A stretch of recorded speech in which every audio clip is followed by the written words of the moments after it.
Ang wakas ay malapit na. Nang higit pa sa ating naiisip. Sa mga panahong nakalipas, bago pa ang paglalang sa mundo, ang isang tunggalian ay nagsimula na. Isang tunggalian sa pagitan ng dalawang kapangyarihan. Isang tunggalian sa pagitan ng mabuti at masama. Isang tunggalian na magpapabago sa takbo ng panahon. Ito ang malaking tunggalian.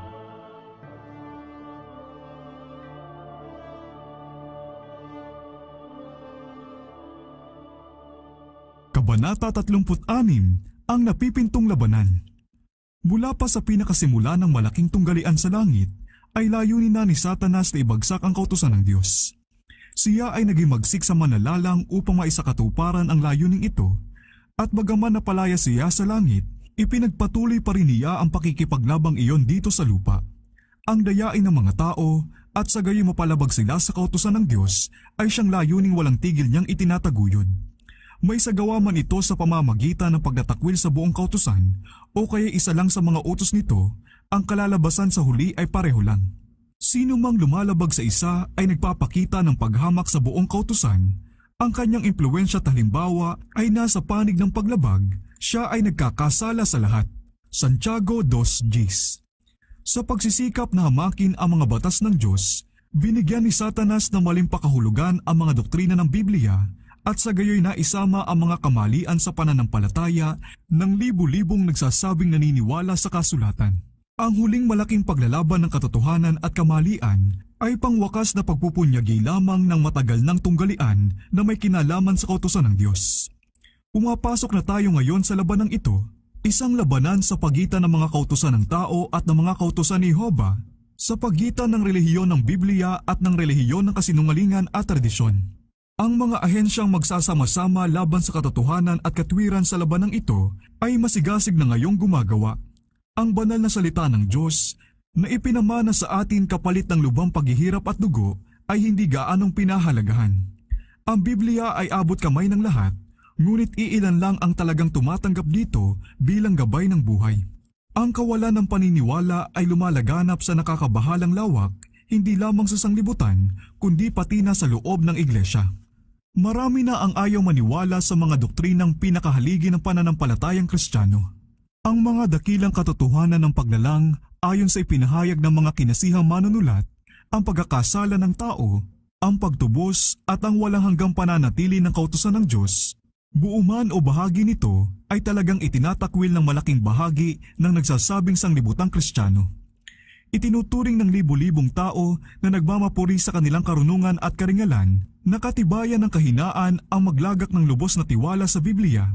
Inaakala nilang katunayan ng mas mahusay na katalinuhan at kaalaman ang pintasan ang mga kasulatan at bigyan ng espiritual na kahulugan at walaing kabuluhan ang pinakamahalagang katotohanan nito. Maraming ministro ang nagtuturo sa kanilang mga kaanib at maraming propesor at guro ang nagtuturo sa kanilang mga estudyante na ang kautusan daw ng Diyos ay binago na o kaya pinawalang bisa na.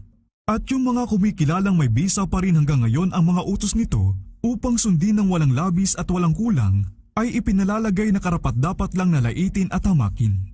Sa pagtakwil sa katotohanan ay itinatakwil ng mga tao ang may akda nito. Sa pagyurak sa kautusan ng Diyos ay tinatanggihan nila ang kapangyarihan ng tagapagbigay ng kautusan.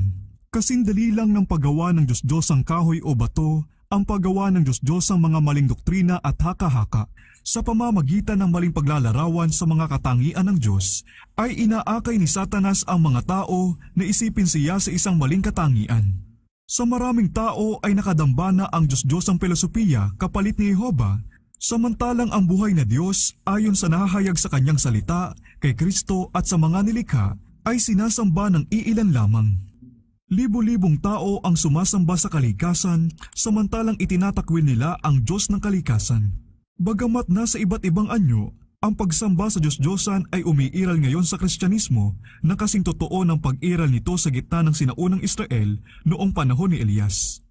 Ang Diyos ng karamihang nagpapanggap na matatalinong tao, na mga pilosoper, makata, politiko, mamamahayag, ang Diyos ng mga grupong may pinag-aralan at makauso ng maraming kolehiyo at universidad at ng ilan pangang institusyon ng teolohiya ay maganda lang ng kaunti kaysa kay Baal, ang Diyos na araw ng mga taga-Punisya. Wala nang tinanggap na kamalian ng Kristyanismo na mas mapangahas pang umaatake sa kapamahalaan ng langit. Wala nang mas tuwirang salungat sa mga dikta ng pangangatwiran. Wala nang mas nakakapinsala pa ang mga resulta kaysa sa makabagong doktrinang napakabilis na lumalaganap na ang kautusan daw ng Diyos ay hindi na dapat sundin ng mga tao.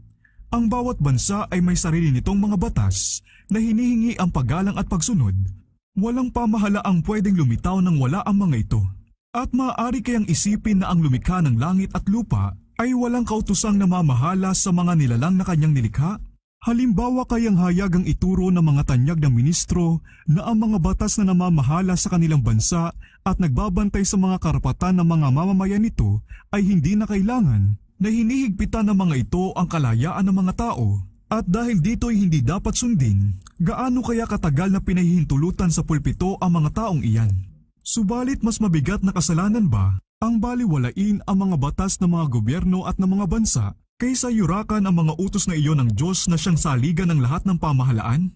Mas makatwiran pang alisin ng mga bansa ang kanilang mga batas at hayaan ng mga taong gawin ang gusto nila kaysa ipawalang bisa ng pinuno ng sangsinukob ang kanyang kautusan at hayaang walang pamantayan ang sanglibutan para hatulan ang nagkasala o ipawalang sala ang masunurin. Gusto ba nating malaman ang resulta ng pagpapawalang bisa sa kautusan ng Diyos? Nasubukan na ang eksperimentong ito. Kahilahilakbot ang mga eksenang natanghal sa France nang ang ateismo ay maghari. Naipakita noon sa sanglibutan na ang pag-alis sa mga pagbabawal na inilagay ng Diyos ay pagtanggap sa pamumuno ng pinakamalulupit na pinuno.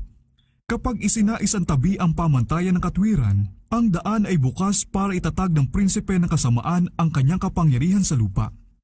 Saan man tinatanggihan ang mga banal na utos, ang kasalanan ay hindi pa nagmumukhang masama o kanais-nais man ang katwiran. Yung mga ayaw magpasakop sa pamamahala ng Diyos ay lubos na walang kakayahang pamahalaan ng kanilang sarili. Dahil sa mga mapaminsalang turo nila, ang espiritu ng katigasan ng ulo ay natatanim sa puso ng mga bata at kabataan na likas na naiinis sa pagsupil at ang nagiging resulta ay isang walang kinikilalang batas at mahalay na kalagayan ng lipunan. Habang kinukutya ang kadaliang maniwala ng mga sumusunod sa mga utos ng Diyos, sabik namang tinatanggap ng karamihan ang mga pagliligaw ni Satanas. Binabayaan nila ang kasakiman at ginagawa nila ang mga kasalanang nagdulot ng mga kahatulan sa mga pagano. Yung mga nagtuturo sa mga tao na maliitin ang mga utos ng Diyos ay naghahasik ng kasuwailan upang umani ng kasuwailan. Alisin lang ng lubusan ang pagbabawal na ipinatutupad ng kautusan ng Diyos at di magtatagal ay babaliwalain na rin ang mga batas ng tao. Dahil ipinagbabawal ng Diyos ang mga di tapat na gawain, kasakiman, pagsisinungaling at pandaraya, ang mga tao ay handang yurakan ang kanyang mga utos bilang sagabal sa makasanglibutan nilang kasaganaan. Ngunit ang mga ibinubunga ng pagwawaksi sa mga utos na ito ay magiging kagaya ng di nila inaasahan. Kung ang kautusan ay hindi na umiiral, bakit matatakot ka pang lumabag? Ang mga pag-aari ay hindi naligtas. Kukunin na ng mga tao ang mga ari-arian ng kapwa nila sa pamamagitan ng dahas at ang mga pinakamalalakas ang siyang magiging pinakamayayaman. Ang buhay mismo ay hindi na igagalang. Ang sumpaan ng pag-aasawa ay hindi na mananatiling banal na muog na magsasanggalang sa pamilya. Ang merong kapangyarihan, kung gugustuhin niya, ay kukunin ang asawa ng kanyang kapwa sa pamamagitan ng dahas. Ang ikalimang utos ay tatakwil kasama ng ikaapat. Ang mga anak ay hindi na matatakot na patayin ang kanilang mga magulang kung sa ganong paraan ay makukuha nila ang gusto ng tiwali nilang puso. Ang sibilisadong sanglibutan ay magiging kawan ng mga magnanakaw at mamamatay tao, at ang kapayapaan, katahimikan at kaligayahan ay mawawala na sa lupa. Ngayon pa lang ay pinahina na ng doktrina na ang mga tao ay malaya na raw mula sa pagsunod sa mga utos ng Diyos ang puwersa ng katungkulang moral at binuksan ang pintuan ng kasamaan sa sanglibutan. Ang kawalang kautusan, pagkagumon sa kasamaan at katiwalian ay tumatangay sa atin gaya ng isang napakalakas na agos. Sa pamilya ay gumagawa si Satanas. Ang kanyang bandila ay bumawagayway maging sa mga nagsasabing Kristiyanong sambahayan. Merong inggitan, masamang pagsususpetsa, pagpapakitang tao, pagkakalayo ng damdamin, hangaring higitan ng iba, pag-aaway, pagtataksil sa banal na tungkulin, pagpapalayaw sa hilig. Ang buong sistema ng mga prinsipyo at doktrinang pangrelihiyon na dapat sanang bumuo sa pundasyon at balangkas ng pamumuhay sa lipunan ay parang hahapay-hapay ng bunton na malapit ng bumagsak. Ang pinakamasamang kriminal kapag ipinakulong dahil sa kanilang mga kasalanan ay kadalasang tumatanggap ng mga regalo at atensyon na para bang sila'y nagtamo ng nakakainggit na karangalan. Malaking publisidad ang ibinibigay sa kanilang pagkatao at krimen. Inilalathala ng mga pahayagan ang mga nakakarimarim na detalye ng kasamaan. Sa ganong paraan ay iminumulat ang iba sa gawain ng pandaraya, pagnanakaw at pagpatay, at si Satanas ay tuwang-tuwa sa tagumpay ng kanyang makademonyong pakana. Ang pagkahilig sa kasamaan, ang walang awang pagpatay, ang nakakatakot na pagdami ng kawalang pagpipigil at kasamaan ng lahat ng uri at antas, ay dapat papagtanungin ang lahat ng natatakot sa Diyos kung ano ang maaaring gawin upang pigilan ang agos ng kasamaan. Ang mga hukuman ng paglilitis ay tiwali. Ang mga pinuno ay pinakikilos ng paghahangad na makinabang at ng hilig sa mahalay na kalayawan. Pinalabo ng kawalang pagpipigil ang isipan ng marami, kung kaya't halos lubusan na silang nakokontrol ni Satanas. Ang mga hukuman ay baluktot, nasusuhulan at naililigaw.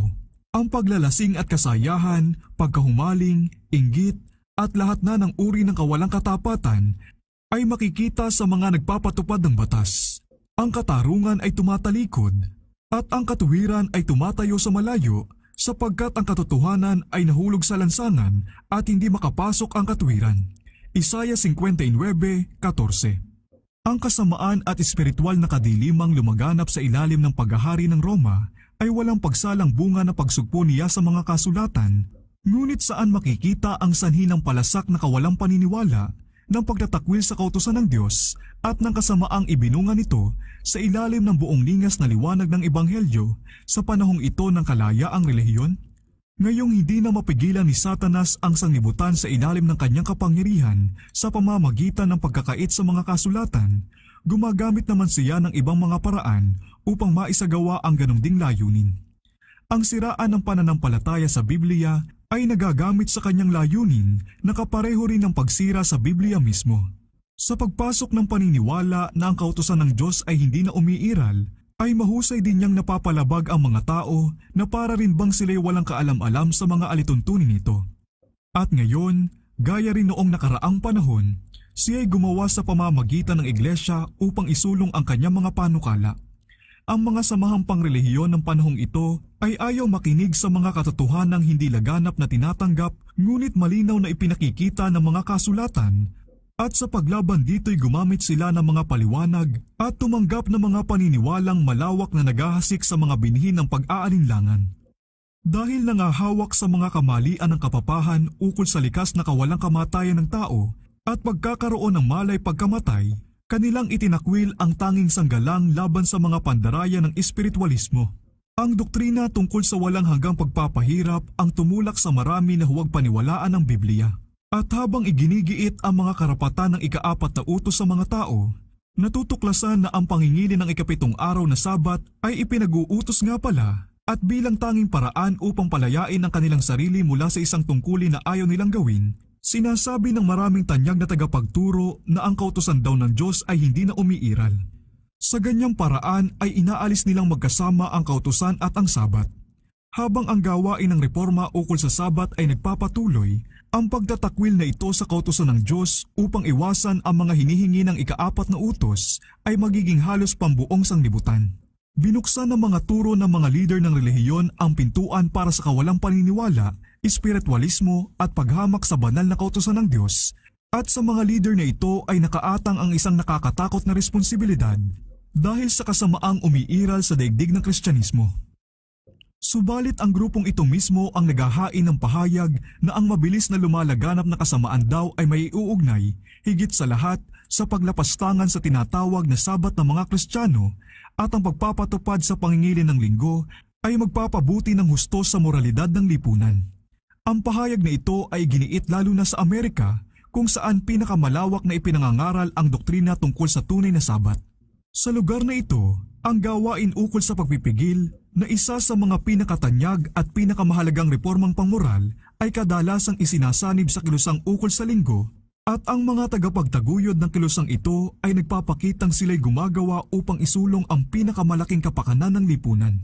At yung mga ayaw makisama sa kanila ay tinutuligsang kaaway ng pagpipigil at reforma. Ngunit ang katunayan na naugnay sa isang gawaing mabuti ang isang kilusang nagtatag ng kamalian ay hindi argumentong panig sa kamalian.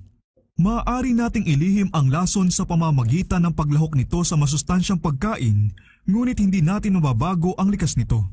Kataliwas nito, mas mapanganib pa nga ito dahil malamang na may makakakain itong walang kaalam-alam. Isa sa mga pakana ni Satanas ang maglahok sa kasinungalingan ng katamtamang katotohanan upang ito'y magmukhang parang tama. Ang mga leader ng kilusang ukol sa linggo ay maaaring magtaguyod ng mga reformang kailangan ng mga tao, mga tungtuning kaayon ng Biblia, subalit habang meron ding ipinagagawang labag sa kautusan ng Diyos, ang mga lingkod ng Diyos ay hindi maaaring makisama sa kanila. Walang magpapawalang sala sa kanila sa pagsasaisan tabi nila sa mga utos ng Diyos kapalit ng mga utos ng tao. Sa pamamagitan ng dalawang malaking kamaliang ito, ang pagiging walang kamatayan ng tao at ang kabanalan ng linggo, ihahatid ni Satanas ang mga tao sa ilalim ng kanyang mga pandaraya. Samantalang inilalagay nung una ang saligan ng espiritualismo, yung pangalawa na may lumilikha ng tali ng pakikiisa sa Roma. Ang mga protestante sa Estados Unidos ang mangunguna sa pag-abot ng kanilang mga kamay patawid sa malaking pagitan upang hawakang mahigpit ang kamay ng espiritualismo. Sila'y dudukhang sa kabila ng kalaliman upang makipagdaupang palad sa kapangyarihan ng Roma at sa ilalim ng impluwensya ng tatlong magkakasanib na ito, ang bansang ito ay susunod na sa mga yapak ng Roma sa pagyurak sa mga karapatan ng budhi. Habang mas malapit na ginagaya ng espiritualismo ang naturingang Kristyanismo ng panahong ito, ito'y may mas malaking kapangyarihan upang mandaya at manilo. Si Satanas mismo ay nagbago na ayon sa modernong kaanyuan ng mga bagay. Siya'y magpapakita na may katangian ng isang anghel ng liwanag. Sa pamamagitan ng espiritualismo, siya'y gagawa ng mga himala, ang mga may sakit ay mapapagaling at maraming kababalagang hindi maitatanggi ang isasagawa. At dahil ang mga espiritong nagsasabing sila'y naniniwala sa Biblia at nagpapakita ng paggalang sa mga kustumbre ng simbahan, ang kanilang gawain ay tatanggapin bilang kapahayagan ng kapangyarihan ng Diyos. Ang guhit ng pagkakaiba sa pagitan ng mga nagsasabing Kristiyano at ng mga hindi makadiyos ay halos hindi na ngayon makita ng maigi. Hilig din ng mga kaanib ng iglesia ang mga kinahihiligan ng sanglibutan at sila'y laanang makisama sa kanila, kaya't binabalak ni Satanas na sila'y pagsamahin sa iisang grupo at sa gayoy mapapalakas ang kanyang gawain sa pamamagitan ng pagpalis sa lahat ng tao sa panig ng espiritualismo. Ang mga makapapa na ipinagmamalaking tiyak daw na palatandaan ng tunay na iglesia ang mga himala ay madaling madadaya ng kapangyarihang ito na gumagawa ng kababalaghan, at ang mga protestante dahil naitakwil na ang sanggalang sa katotohanan ay madadaya rin. Ang mga makapapa, mga protestante at ang mga makasanglibutan ay pare-parehong tatanggap sa anyo ng kabanalan na walang kapangyarihan, at sa pagkakaisang ito ay makikita nila ang isang malaking kilusan para sa pagkahikayat ng sanglibutan at pagsisimula ng matagal nang hinihintay na milenyo.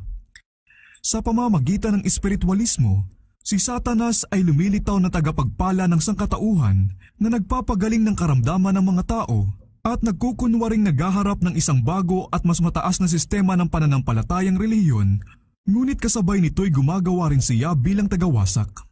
Inihahatid ng kanyang mga panunukso ang napakaraming tao sa kapahamakan. Inaalis ng kawalang pagtitimpi ang kakayahang mga tuwiran. Sumusunod naman ang mahalay na kalayawan, pag-aaway at pagdanak ng dugo.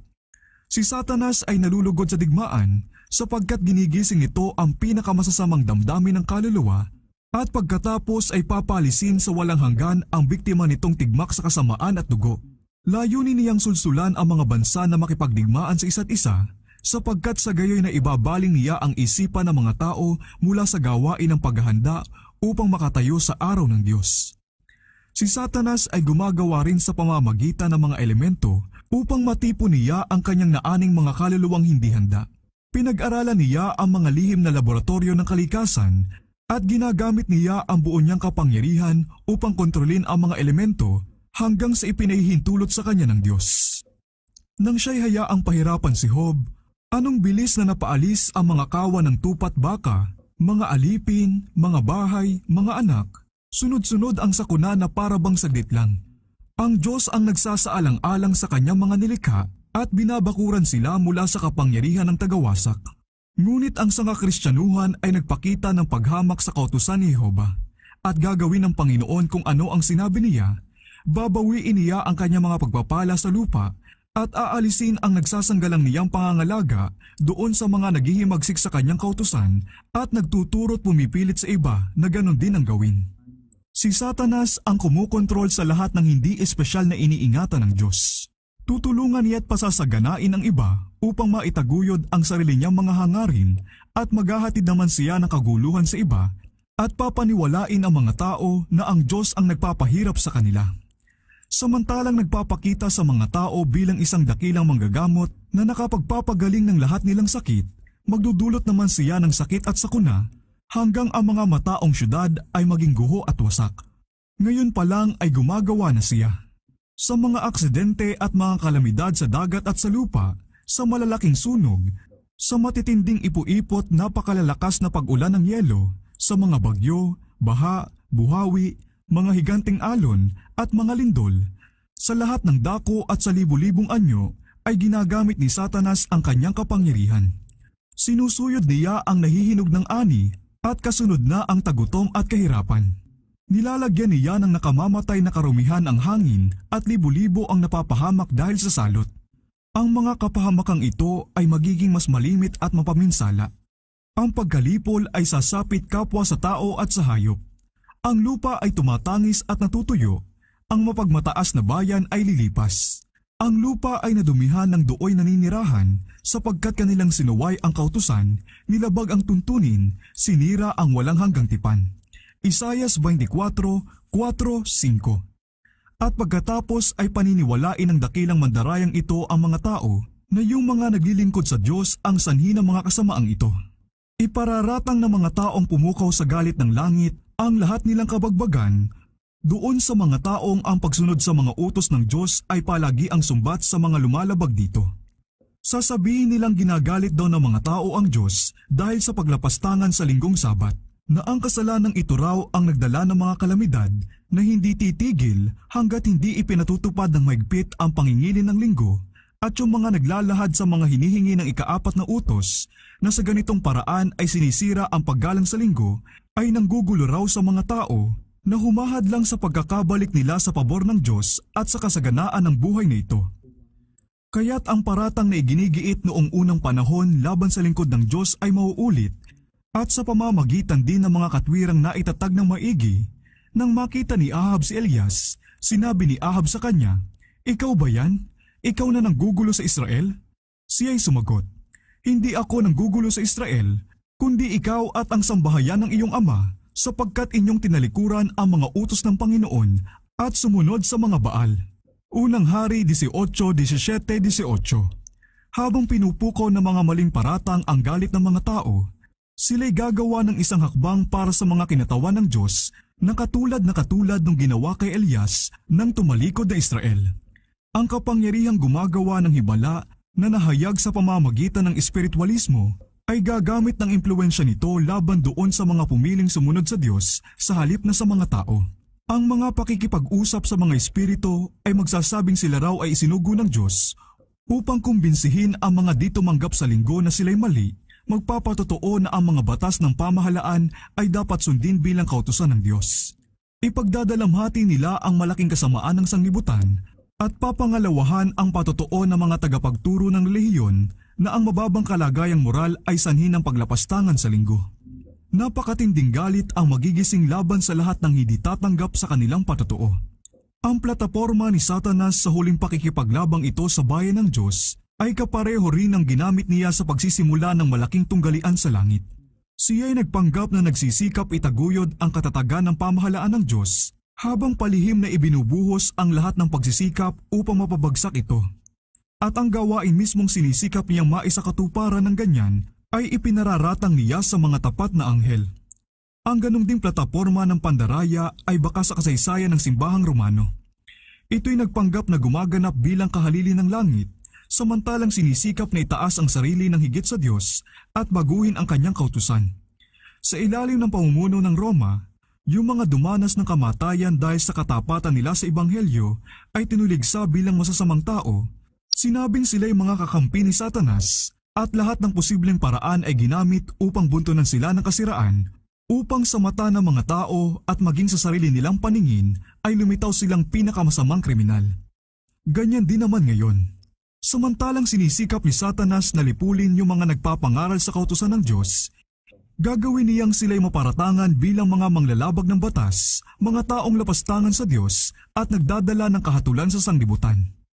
Ang Diyos kailanmay hindi namimilit ng kalooban o konsensya, ngunit ang palaging ginagamit ni Satanas para makontrol yung mga taong hindi masulsulan ay pamimilit sa pamamagitan ng kalupitan.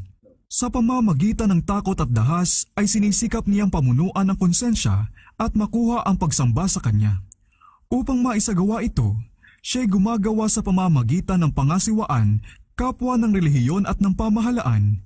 Kinikilos sila upang magpatupad ng mga batas ng tao na kasalungat ng kautusan ng Diyos. Yung mga nagpaparangal sa sabat ng Biblia ay tutuligsain bilang mga kaaway ng batas at katiwasayan na tumitibag sa mga moral na pamigil ng lipunan, nagdudulot ng laganap na kaguluhan at katiwalian, at tinatawagan ang mga kahatulan ng Diyos sa lupa. Ang nakokonsensyang pag-aalinlangan nila ay ipapahayag na kasuwailan, katigasan ng ulo, at paglapastangan sa may kapangyarihan. Sila'y aakusahan ng kawalang malasakit ng pamahalaan. Ang mga ministrong ayaw maniwala sa pananagutan sa banal na kautusan ay ipapahayag sa mga pulpito ang tungkuling sumunod sa mga may kapangyarihan bilang itinalaga ng Diyos. Sa mga bulwagang pambatasan at mga hukuman ng paglilitis, ang mga sumusunod sa kautusan ay sisiraan at kukondinahin. Bibigyan ng maling kulay ang kanilang mga sinasabi. Ang pinakamasamang pakahulugan ay ilalagay sa kanilang mga motibo.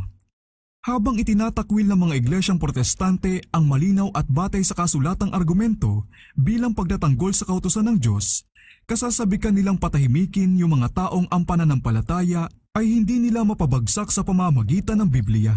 Kahit nabulagin nila ang sarili nilang mga mata sa katotohanan, sinusundan na nila ngayon ang isang hakbang na mauuwi sa pag-uusig doon sa mga maingat na tumangging gawin ang ginagawa ng iba pa sa sangkakristyanuhan at tumangging kilalanin ang mga karapatan ng sabat ng kapapahan.